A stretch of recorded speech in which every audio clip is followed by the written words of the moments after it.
कर्जत तालुक्यातील प्रतिष्ठेच्या मानल्या जाणाऱ्या माणगाव-तर्फे वरळी जिल्हा परिषद मतदारसंघात यंदा राजकीय घडामोडींनी वेगळंच वळण घेतलं.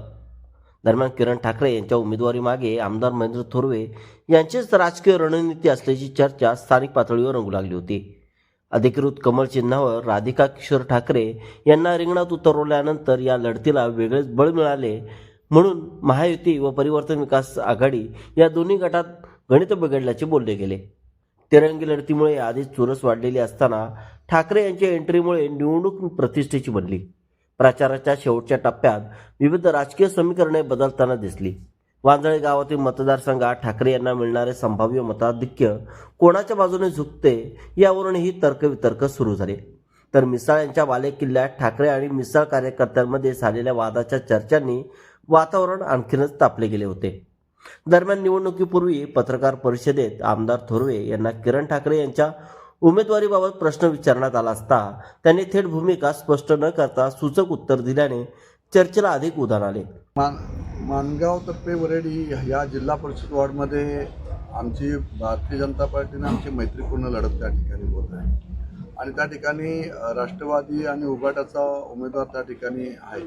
इथे तिरंगी लढत या ठिकाणी होत असताना आपल्या सगळ्यांना या मतदारसंघाचा इतिहास माहिती आहे की ज्या वेळेस विधानसभेच्या निवडणुकीमध्ये तिरंगी लढत या ठिकाणी झाली आणि राष्ट्रवादी आणि उभाटाला चारीमुंड्याचित करण्याचं काम माझ्या शिवसैनिकांनी विधानसभेला या ठिकाणी केलेलं आहे.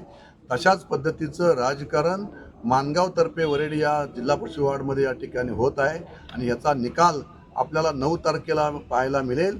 या मतदारसंघामध्ये सुद्धा राष्ट्रवादी आणि उभाटा आणि त्यानंतर भारतीय जनता पार्टीचा उमेदवाराच्या रूपाने जो उमेदवार उभा आहे हे तिरंगी लढतीमध्ये पुन्हा एकदा अमर मिसाळांच्या भाऊजाई ज्या ठिकाणी या उभ्या आहेत त्या प्रचंड बहुमताने त्या ठिकाणी विजयी होतील.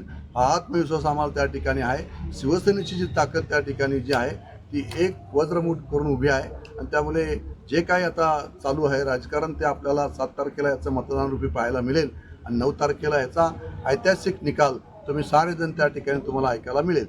आमदार थोरवे यांनी या माणगाव जिल्हा परिषदेमध्ये कुठेतरी राजकीय खेळी खेळून भाजपला उभं केलं का अशी चर्चा आहे. नाही, असं नाही. आम्ही आज संपूर्ण महायुती एकत्रपणे येत असताना भारतीय जनता पार्टीला मी त्या ठिकाणी सांगितलेलं होतं की जिल्हा परिषदेची सीट भारतीय जनता पार्टीची येईल असा कोणताही वॉर्ड त्या ठिकाणी नव्हता की ज्या ठिकाणी सेफमध्ये त्या ठिकाणी जिल्हा परिषदेचा उमेदवार निवडून येऊ शकतो. मात्र पंचायत समिती गणामध्ये जर आपण पाहिलं तर कशा आपल्या नेरळ पंचायत समिती गण असेल, त्याच्यानंतर दामत असेल, त्याच्यानंतर आम्ही त्यांना दिले राजेश भगतच्या रूपाने आम्ही दिलेला उकरूल असेल, या तिन्ही आम्ही पंचायत समिती त्या ठिकाणी भारतीय जनता पार्टीला या ठिकाणी दिलेली आहे. त्यानंतर आम्ही शेतकरी कामगार पक्षाला 3 पंचायत समिती दिलेल्या आहेत. त्यामुळे आम्ही भाजपबरोबर एकत्रपणे येत असताना पंचायत समिती त्यांना ज्या निवडून येतील त्या ठिकाणी त्यांना संधी त्या ठिकाणी दिलेली आहे. परंतु या ठिकाणी जे काही भाजपच्या त्या ठिकाणी आता उमेदवार उभा आहे त्यांनी त्या ठिकाणी बाळ हट्ट केलेला आहे की मला जिल्हा परिषद लढायचीच आहे. त्यामुळे आम्ही मग त्या ठिकाणी इच्छा व्यक्त केली की बाबा जर तुला लढायचीच आहे तुम्हाला तर मग तुम्ही मैत्रीपूर्ण लढा, तुम्हाला तुमची ताकद त्या ठिकाणी समजेल.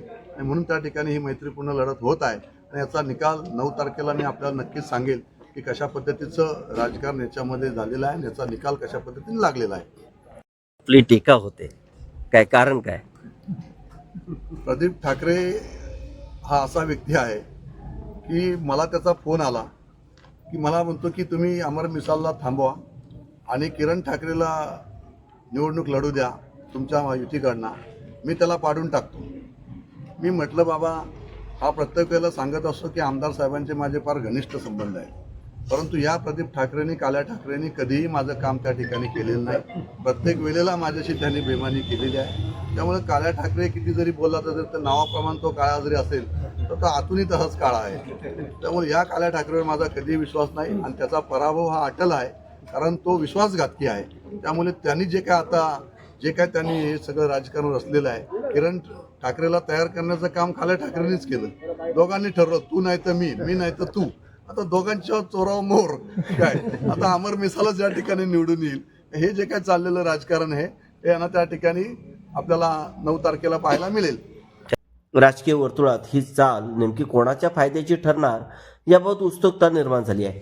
माणगाव जिल्हा परिषद विभागातील अंतिम निकाल काय लागणार हे अद्याप अनिश्चित असले तरी ठाकरे यांच्या उमेदवारीने संपूर्ण तालुक्यात राजकीय चर्चेला नवे परिणाम मिळाले हे मात्र निश्चित मानले जात आहे.